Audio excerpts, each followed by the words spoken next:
خواهد شد که دیگه آغازگر جنگی نباشند و از تهدید یا استفاده از زور استفاده نشه. همینطور دو طرف به حاکمیت همدیگه احترام خواهد داشت. 47 سال میں پہلی بار امریکہ نے ایران کی خود مختاری تسلیم کر لی. ایرانی وزیر خارجہ کا اہم اعلان. امریکہ ایران کے اندرونی معاملات میں مداخلت نہیں کرے گا. کئی برسوں بعد امریکہ نے ایران کی خود مختاری کو تسلیم کر لیا.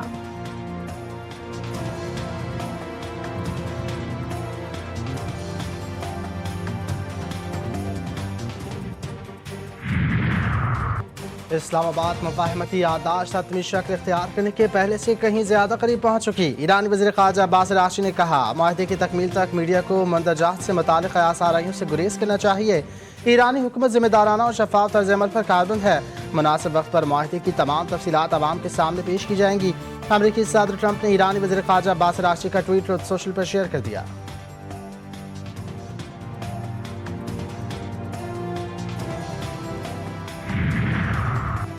ایرانی فیصلہ ساز اداروں کے مفاہمتی یادداشت سے متعلق ملاقات جاری ہے.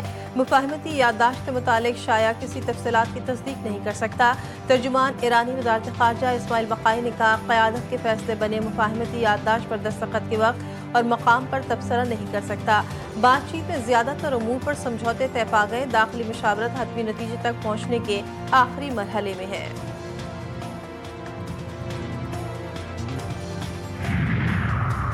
ممکنہ معاہدے کے بارے میں بہت سی غلط گمراہ کن معلومات دیکھ رہا ہوں. گزشتہ چند گھنٹے کے دوران رپورٹنگ میں چند عجیب باتیں بھی نوٹ کی ہیں.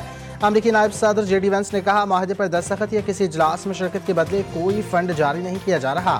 امریکہ اور اس کے اتحادیوں کے تحفظات کو ترجیح دیتے ہوئے معاہدہ ترتیب دیا گیا.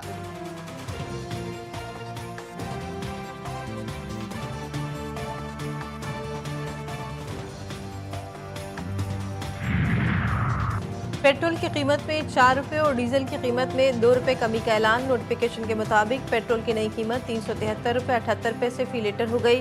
ڈیزل کی قیمت 378 روپے 78 پیسے فی لیٹر مقرر.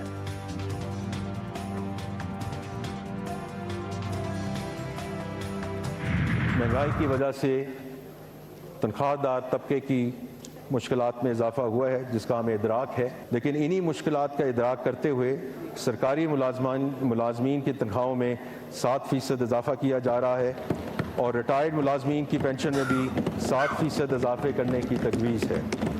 اسی طرح کم سے کم تنخواہ جو منیمم ویج میں 10% اضافہ کرنے کی تجویز ہے. جو تنخواہ دار 22 سے 32 لاکھ روپے کے درمیان سالانہ کماتے ہیں ان کے ٹیکس کی شرح 23% سے کم کر کے 20% کرنے کی تجویز ہے. 32 سے 41 لاکھ روپے کے درمیان آمدن والے تنخواہ داروں کے لیے ٹیکس کی شرح 30% سے کم کر کے 25% کرنے کی تجویز ہے.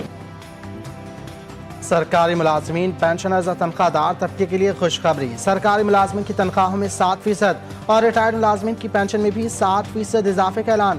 کم سے کم ماہانہ تنخواہ میں 10% اضافہ کرنے کی تجویز. وزیر خزانہ نے 18,771 ارب روپے کا وفاقی بجٹ پیش کر دیا. تنخواہ دار طبقے پر عائد سرچارج ختم کرنے کا فیصلہ. آمدنی کے 4 سلیب کے تنخواہ دار افراد کو ریلیف کی تجویز. 15 سے 50 کروڑ روپے تک آمدنی سلیب پر عائد سپر ٹیکس ختم کرنے کی تجویز. 22 سے 32 لاکھ روپے سالانہ کمانے والوں کے لیے ٹیکس کی شرح 20% کرنے کی تجویز. قومی ترقیاتی پروگرام کے لیے 3,675 ارب روپے مختص. NFC صوبوں کا حصہ 8,848 ارب روپے مقرر. وفاق کا 1,000 ارب روپے. صوبوں کا ترقیاتی پروگرام 2,225 ارب روپے ہے. جاری اخراجات سے آزاد کشمیر کے لیے 146 ارب روپے.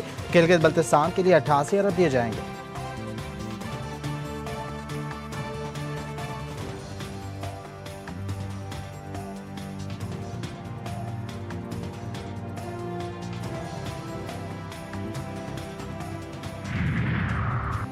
چھوٹے دکانداروں کے لیے فکس ٹیکس سسٹم متعارف کروانے کی تجویز. وزیر خزانہ کا کہنا تھا کہ سسٹم میں وہ دکاندار آ سکتے ہیں جن کی سالانہ فروخت 20 کروڑ روپے سے کم ہے. چھوٹے دکاندار اپنی سالانہ سیلز کا 1% ٹیکس ادا کریں گے. ٹیکس میں دکاندار اپنا ود ہولڈنگ ٹیکس ایڈجسٹ کروا سکیں گے. چھوٹے دکانداروں کو گوشوارے جمع کراتے وقت کم از کم 25,000 روپے جمع کرانا ہوگا. وفاقی بجٹ میں جائیداد منتقلی پر عائد ود ہولڈنگ ٹیکس میں کمی کی تجویز. فائلر کے لیے جائیداد خریداری پر ود ہولڈنگ ٹیکس 2.5% سے کم کر کے 1.25% کرنے کی تجویز.